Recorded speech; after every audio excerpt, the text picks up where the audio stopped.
बद्रीनाथ में अगर 41 दाने चने की दाल के पीले कपड़े में बांध कर जो शंकर भगवान के 41 बार नाम लेकर बद्रिकाश्रम को चढ़ाता है, आज भी उसकी मनोकामना पूरी हो जाती है। इसलिए बद्री नारायण में चने की दाल चढ़ती है।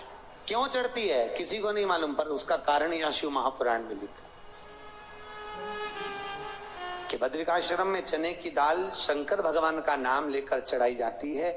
क्यों? क्योंकि जब जैसे दादी को स्वर्ण सीढ़ी चढ़ाते हैं, देखा स्वर्ण सीढ़ी चढ़ाते हैं तो चने की दाल बर्तन में भरते हैं, फिर उसपे सोने की सीढ़ी रखते हैं, तब वो स्वर्ण सीढ़ी चढ़ती है। उसी तरह जब हम किसी बच्चे को गोदी लेते हैं और उसको कोई दान देते हैं, अपना मकान अपनी जायदाद जब उसके नाम लिखते हैं, तो बच्चे को जब गोदी लिया जाता है तो सामने थाली में चने की दाल भरी जाती है। नामकरण संस्कार जब बच्चे का किया जाता है तो सामने थाली में चने की दाल रखी जाती है। क्यों? चने की दाल जब हम दान करते हैं तो स्वर्ण के बराबर दान का, प्रॉपर्टी के बराबर दान का लाभ जीव को प्राप्त होता है। आज भी नारायण के मंदिर में बद्रिकाश्रम में 41 दाने चने की दाल के देने पर, अब कोई 41 तो गिनता नहीं, इसलिए पोटली में बांध कर ले जाता है, जितने हैं दे दो, शिव का नाम समर्पित करिए। हर हर भगवान शिव का नाम लेकर बद्रिकाश्रम में चने की दाल का दान अक्षर। इसलिए केदारनाथ में जपा जाता है नारायण नारायण, और बद्री आश्रम में जपा जाता है ओम नमः शिवाय। दोनों जगह विपरीत दशा है। केदारनाथ जी में क्या जपना चाहिए? श्रीमन नारायण, ओम नमो भगवते वासुदेवाय, श्री कृष्ण शरणम मम। ऐसे केदारनाथ जी में बैठकर भगवान का नाम का जाप करना चाहिए। और बद्रिकाश्रम में जब भी जाओ तो मुख से ओम नमः शिवाय, ओम नमः शिवाय। जैसे व्यक्ति का कोई काम नहीं हो रहा हो, बहुत दिन से लगे, बहुत समय से लगे, ये काम हो ही नहीं रहा, तो शंकर जी का नाम को उल्टा कर कर जपना चालू कर दो। नमः शिवाय ओम। सीधा नाम क्या है? ओम नमः शिवाय, शिवाय नमः ओम।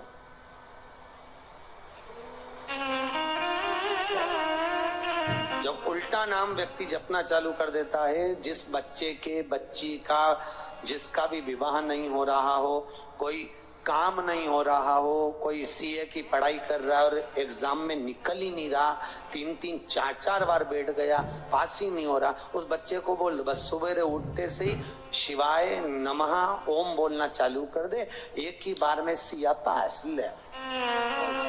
कहा करो तो जॉब नहीं लग रहा, जब उल्टा जब ले, ये उसी में का हाल है। जैसे किसी व्यक्ति से अपने को श्री शिवाय नमस्तुभ्यम, हर हर महादेव। पूज्य प्रदीप मिश्रा जी की गुरुवार की कथा बहुत ही खास और अच्छी होने वाली है। प्लीज़ वीडियो पर लास्ट तक बने रहिए, लेकिन उससे पहले मेरे चैनल को लाइक, कमेंट और शेयर जरूर करिएगा। मेरा चैनल है धार्मिक वीडियो। आपको पूज्य प्रदीप मिश्रा जी के नई कथा और नए नए उपाय मेरे चैनल पर सुनने को मिलेंगे। श्री शिवाय नमस्तुभ्यम। जैसे किसी व्यक्ति से अपने को पैसा लेना है और दे नहीं रहा, क्या करना है? सूर्य नारायण भगवान को अर्घ दो। तो 21 दाने लाल मिर्ची के जो दाने होते हैं, देखें लाल मिर्ची के अंदर दाने होते हैं, उसके 21 दाने निकाल कर पानी में डाल दो, और पानी में डालकर उसी जल से सूर्य को अर्घ दे दो। उस व्यक्ति का नाम लेकर जिससे पैसा लेना है, हाथ जोड़कर देने आता है, तुरंत 3 महीने के अंदर पैसा लौटा दे। तुरंत हाथ जोड़कर जिस सूर्य को अर्घ देने पर मात्र व्यक्ति दौड़कर पैसा देने आता है, कितना भी हो, रहने नहीं देता प्रचंड। शिव के सिवा दुनिया में कोई दानी नहीं, शंकर जैसा कोई दानी नहीं हो सकता। स्वयं कैलाश पर रहता है और दुनिया को लखपति, करोड़पति, आनंदपति बनाकर भेज देता है। हमारे यहाँ तुलसी के कुंड का भी विधान है। गोल कुंडा है ऐश्वर्य देगा, चौकोर कुंडा है। आप लोग कई बार देखे होंगे किसी के यहाँ चौकोर तुलसी का क्यारा होता है, कुंडा होता है, वो वंश बढ़ाता है। षडाकृति का है, वो धन देता है, संपदा देता है। दोष हमारा है, हम तुलसी के कुंड के नीचे शंकर जी को रख देते हैं। क्यों? कि यहीं तुलसी जी को पानी चढ़ाएंगे, यहीं शंकर जी को चढ़ा देंगे। दोष है। तुलसी के कुंड के नीचे हम सर्प देव को रख देते हैं, नाग देवता रख देते हैं, पानी चढ़ाएंगे, पात्री रख देते हैं, नहीं। दोष।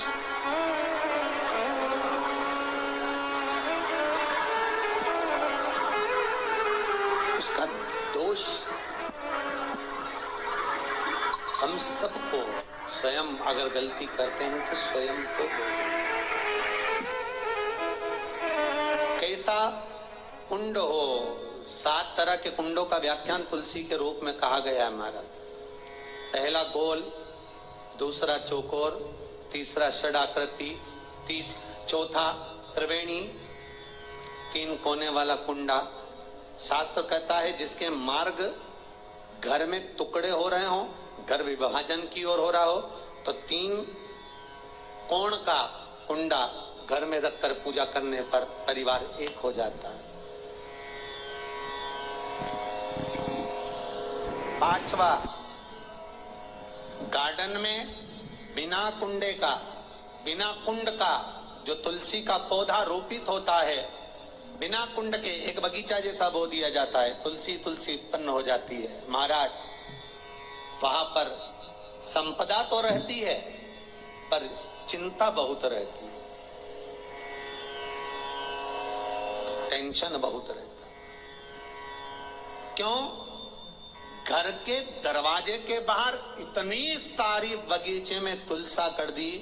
कोई निकल कर जा रहा था, उसने थूक दिया, कोई निकल कर जा रहा था, उसने पानी डाल दिया, कोई श्वान ने, कुत्ते ने, किसी ने, बिल्ली ने गंदगी कर दी, उसका दोष आपको लगेगा। इसलिए कुंड के अंदर तुलसा का, तो वो धन तो देगा, जो तुमने बगीचे में तुलसा लगाई है, गार्डन तुलसा का करा, वो धन तो देगा, संपदा भी देगा, पर चिंता को बढ़ा देगा। 5वां,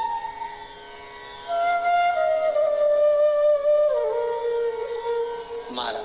6, तुलसी के कुंड को 3 धार पर लटका कर रखना। कई जगह पर आपने देखा होगा तुलसी का जो कुंडा होता है, उसको 3 जो तार होते हैं, 3 जो चेन होती है, उस पे लटकाया जाता है। महाराज,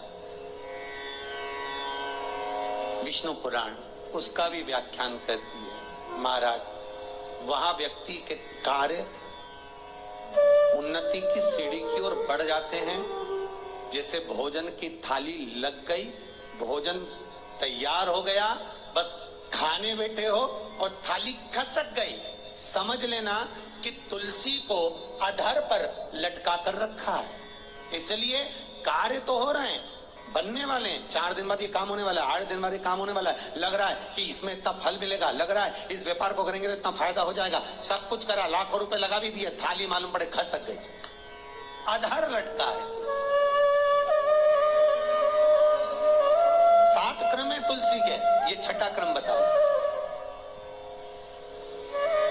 तुलसी का 7वां क्रम,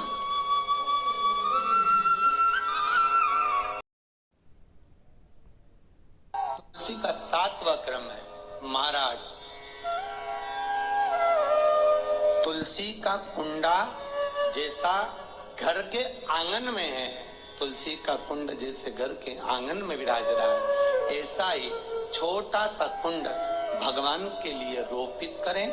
प्रतिदिन भगवान की सेवा करते समय तुलसी का कुंड सम्मुख रखकर उसकी आराधना करना, फिर उस कुंड को वापिस बाहर ले जाकर रखना, फिर दूसरे दिन पूजन के समय पर कुंड को लाकर रखना। हम तो यहां तक कहते हैं, विष्णु पुराण गर्ग संहिता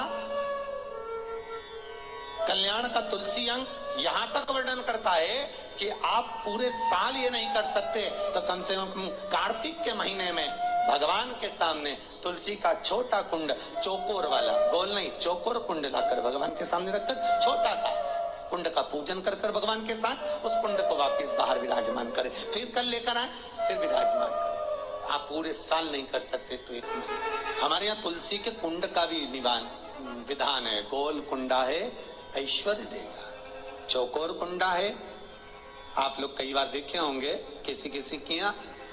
श्री शिवाय नमस्तुभ्यम, हर हर महादेव। पूज्य प्रदीप मिश्रा जी ने आज बहुत अच्छी बातें बताई हैं। अगर आपको वीडियो पसंद आया है तो लाइक, कमेंट और शेयर ज़रूर करिएगा और मेरे चैनल पर बने रहिएगा। वीडियो को लास्ट तक देखिएगा। पूज्य प्रदीप मिश्रा जी ने आज बहुत अच्छी और अचूक बातें बताई हैं कि किस तरह से हमें तुलसी का क्यारा हमें रखना चाहिए, किस तरह का रखना चाहिए और हमें बगीचे में तुलसी क्यों नहीं बोनी चाहिए।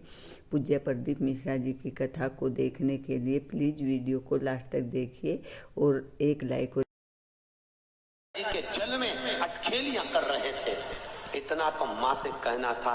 भोलेनाथ जी के शब्द सुनकर, गणेश जी के वाक्य सुनकर माँ जगत जननी क्रोध में लाल हो गई। माता पार्वती क्रोध में लाल, और उसी समय पर माता पार्वती क्रोध में लाल होकर सीधे गंगा जी के तट पर पहुंच गई। सीधे गंगा जी के तट पर, और गंगा के तट पर माता पार्वती जब पहुंची और जगत जननी ने देखा 5 स्त्रियों के साथ में, 5 कन्याओं के साथ में भोलेनाथ पानी से क्रीड़ा कर रहे हैं। कभी शंकर भगवान उन पर पानी फेंके, कभी वो कन्या इन पर पानी फेंके, कभी शिव पानी फेंके। इतने में माता पार्वती क्रोध में लाल होकर बोली भोलेनाथ। जैसे भोलेनाथ जी को आवाज दी, शंकर भगवान जल क्रीड़ा करते हुए खड़े हुए और खड़े होकर बोले क्या बात है पार्वती, इतना क्रोध क्यों करती हो। पार्वती बोली भोलेनाथ ये स्त्रियां कौन, ये नारियां कौन है। मैं एक पतिव्रता धर्म का पालन कर रही हूं और आप इन स्त्रियों का संग कर रहे हो। होता है कभी कभी, एक पति अपनी पत्नी को रोज धमकी देता था, तू मेरे से सही सरिया कर। भगवान कृष्ण की 16,108 रानियां थी, मैं दूसरी शादी कर लाऊंगा। बेचारी पत्नी बड़ी दुखी रहती थी। एक बार हमारे यहाँ कथा में आई कि गुरुजी मेरा पति रोज धमकी देता है, मैं क्या करूं। मैंने पूछा क्या धमकी देता, कि हमेशा बोलता भगवान कृष्ण की 16,108 रानियां, मैं दूसरी शादी कर लाऊंगा, तू मेरे से अच्छे से रिया कर। तो मैंने कहा वो तुझे धमकी देता है तो तू भी दे दे, कि द्रौपदी के 5 थे, तू क्यों।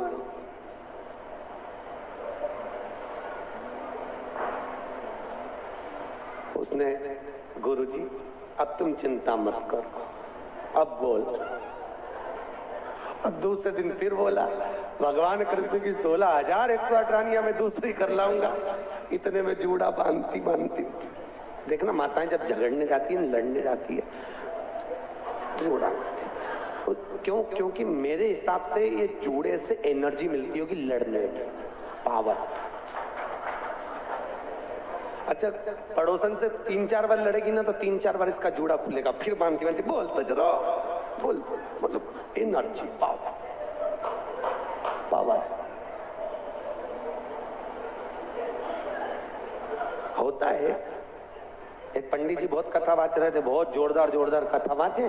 तो एक सरदार जी ने पूछ लिया महाराज इतना ज्ञान कहाँ से आता है तुम्हारे पास में। पंडित जी बोले हमारा ये चोटी है ना, ये अर्थिंग का ये तार है, एंटीना, ये ऊपर से आता है, इसलिए हम बोल देते। इतने में तुरंत सरदार जी बोले तुम्हारी चोटी से बड़े तो हमारे बाल, फिर हमको ज्यादा ज्ञानी होना चाहिए। इतने में पंडित जी बोले ज्ञान तो तुमको आता है पर ये अर्थिंग का तार नीचे टपक जाता है, ज्ञान की कमी नहीं, आता जरूर है, सब चला आया, मना नहीं। तो भैया कभी ना बोलो। भगवान शिव जब अटखेलियां कर रहे थे स्त्रियों के साथ में, 5 स्त्रियों के साथ में अटखेलियां, तो भोलेनाथ जी के सम्मुख में पार्वती मैया ने कहा आप ये 5 स्त्रियों के साथ, 5 कन्याओं के साथ क्या कर रहे हो, कौन है ये। मैं एक पतिव्रता धर्म का पालन कर रही हूँ और तुमने ये क्या करा। भोलेनाथ जी ने कहा पार्वती मौन होइए। पार्वती को क्रोध आया, केश माता पार्वती ने खोले। भगवान भोलेनाथ को लगा ये इन कन्याओं को मार देगी। तब भगवान शिव ने कहा पार्वती चुप हो, ये मेरी 5 बेटियां हैं, ये मेरी 5 पुत्रियां हैं, पार्वती ने पूछा 5 पुत्रियां कब प्रकट हो गई प्रभु? बाबा भोलेनाथ ने कहा पार्वती, जब चौसर खेलते समय तूने मेरे वस्त्र लिए, मैं जल क्रीड़ा करने के लिए, जल में तप करने के लिए बैठा, तप के करने से मेरे शरीर से पसीना बह निकला, उस पसीने से 5 धाराएं प्रकट हो गई, उस 5 धारा से गंगा जी की गोद से मेरी ये 5 बेटियां प्रकट हुई है। पहली जया, दूसरी विषहरा, तीसरी शामली बारी, चौथी देव और 5वीं दोतली। ये 5 कन्या शंकर जी की 5 बेटियां। उसी समय पर माता पार्वती ने गंगा जी के जल को हाथ में लेकर कहा, गंगा तू मेरी बहन है, मेरे गर्भ से तो संतान नहीं हुई, पर तूने मेरे बच्चों को पाला पोसा बड़ा किया, इसलिए तेरे घाट पर आने वाला व्यक्ति शंकर जी के साथ तेरा स्मरण करेगा और जो हर हर गंगे बोलेगा, गंगा उसको तेरे स्नान का पुण्य घर बैठे मिल जाएगा। हर हर गंगे बोलो जम के। केवल गंगा के साथ उसी दिन से हर हर शब्द जुड़ गया और जिंदगी हो गई आपकी बोलते बोलते। आपको अभी तक नहीं मालूम होगा कि हर हर गंगे क्यों बोलते हैं भैया। शिव महापुराण में एक एक संवाद है, चावल क्यों लगाना चाहिए, शिव जी को कंकु क्यों नहीं लगाया जाता, शंकर को कुंकू नहीं लगता, रोली नहीं लगती, क्योंकि भगवान शंकर जब एक बार बैठे थे तो एक भगत ने शिव जी का कुंकू अभिषेक कर दिया था। कुंकू अभिषेक करा, इतने में माता जगत जननी जगदम्बा उसी समय पर आ गई। पार्वती ने शंकर जी श्री शिवाय नमस्तुभ्यम। हर हर महादेव। पूज्य प्रदीप मिश्रा जी ने आज कथा में बहुत अच्छी बातें बताई हैं। पूज्य प्रदीप मिश्रा जी ने बताया कि पूज्य प्रदीप मिश्रा जी की 5 लड़कियां हैं, वो कैसे पैदा हुई और किस तरह से माता पार्वती उन पे गुस्सा हो गई थी। पूज्य प्रदीप मिश्रा जी की कथा आज बहुत ही अच्छी थी और बहुत ही अच्छी बातें पूज्य प्रदीप मिश्रा जी ने आज वीडियो में बताई हैं। अगर आपको वीडियो पसंद आया हो तो प्लीज़ एक लाइक, कमेंट और शेयर जरूर कीजिएगा और कमेंट बॉक्स में हर हर महादेव अवश्य लिखिएगा। श्री शिवाय नमस्तुभ्यम। भगवान आप सभी की मनोकामना पूरी करे। इसी मनोकामना के साथ श्री शिवाय नमस्तुभ्यम।